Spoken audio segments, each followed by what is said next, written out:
Hello there, sweet friends, and welcome to Stellar J Studios. I'm Gina, and I am so grateful you are here with me today. I am feeling kind of painty today, and I think what I'm going to do is just play around with some colors, and I'm going to use my small sketchbook. And I've done some stuff in this sketchbook before, and just mostly like little studies.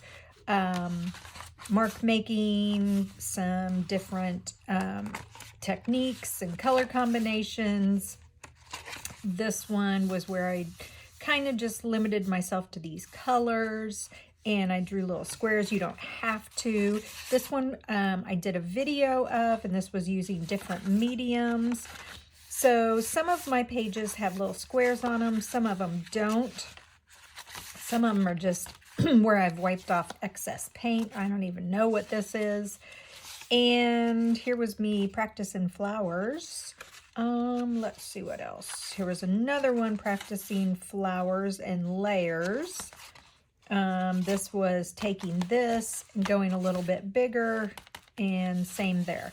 So I'm going to do something similar to, oh, here was me practicing rainbows, which is a way that I like to practice color swatching.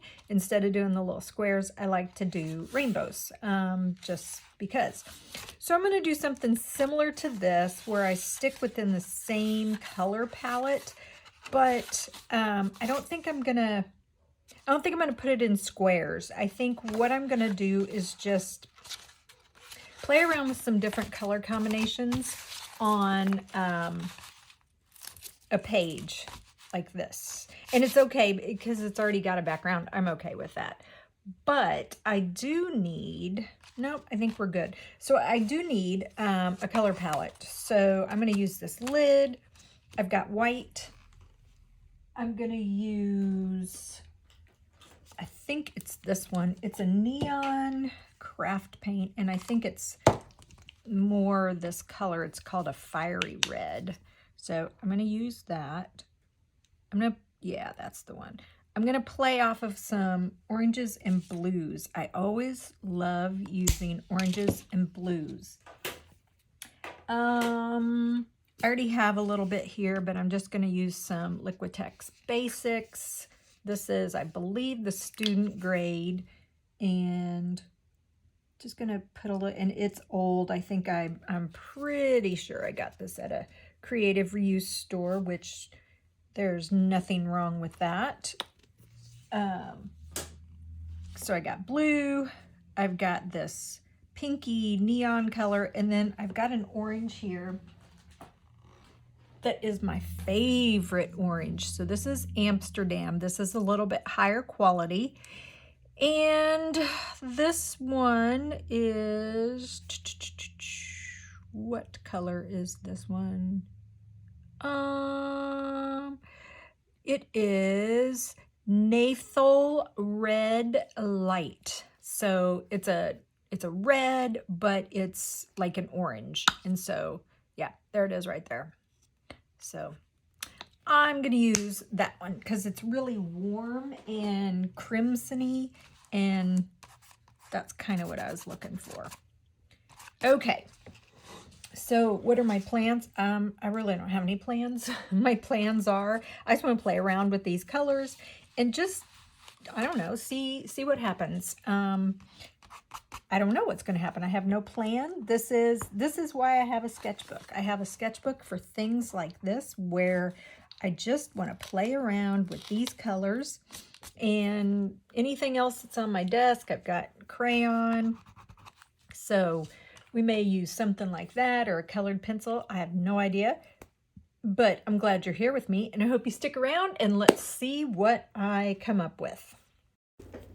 To begin this color experiment, I want to start with as blank of a space as I possibly can. So I'm just going to use some white paint to kind of mask that background that already had some color and stuff on it. Now, we have to remember that blue and orange are going to be opposite on the color wheel, which means when I put them together, they're going to cause a lot of contrast, which is beautiful. But when they mix together, they're going to become a gray.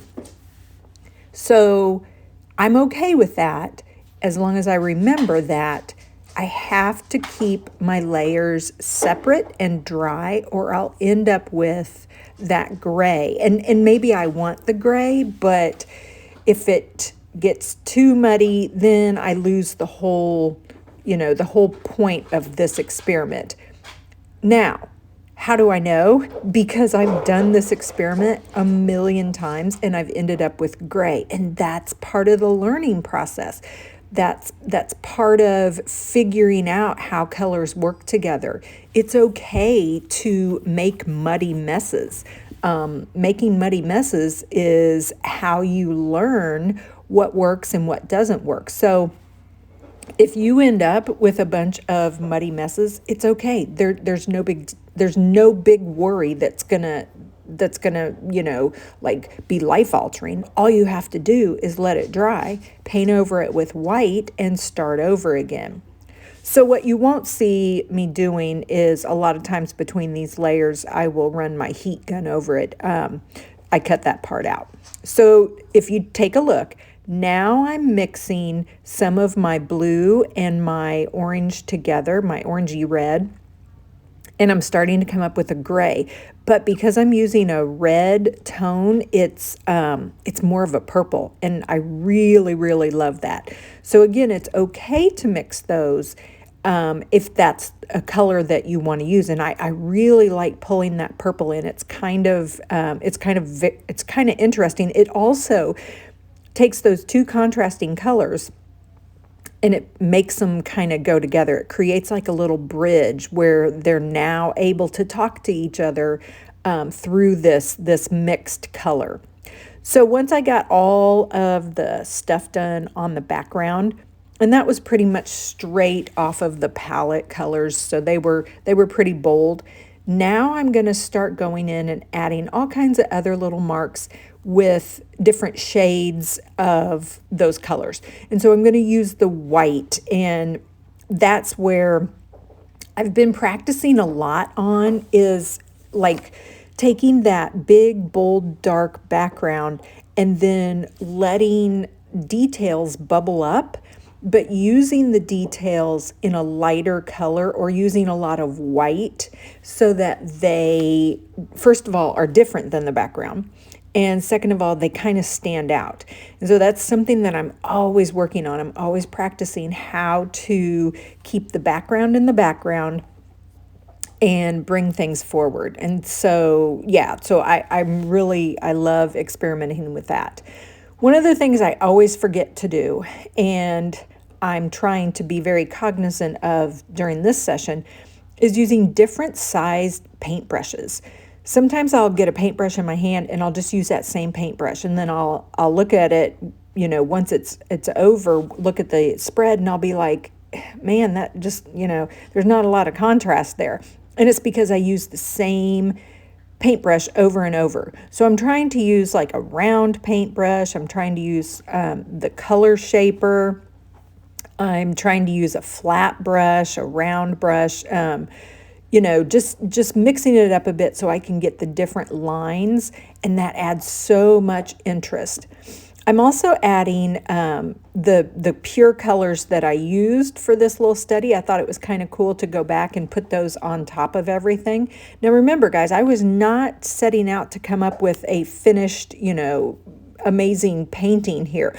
I was just playing around, and that's exactly what I did. So what do I do with the leftover paint? I just scrap a scrap paper and smush it down, and it'll be something that I can work on at a later date. So I encourage you to go and try this. Take some time, do a color study, and play around with some colors, see what you come up with. Mix them, keep them separate, and use different size brushes, and just play around and have fun with a nice little study or an exercise on color. Until next time, I hope you're healthy, I hope you're happy, and I hope you do something creative today.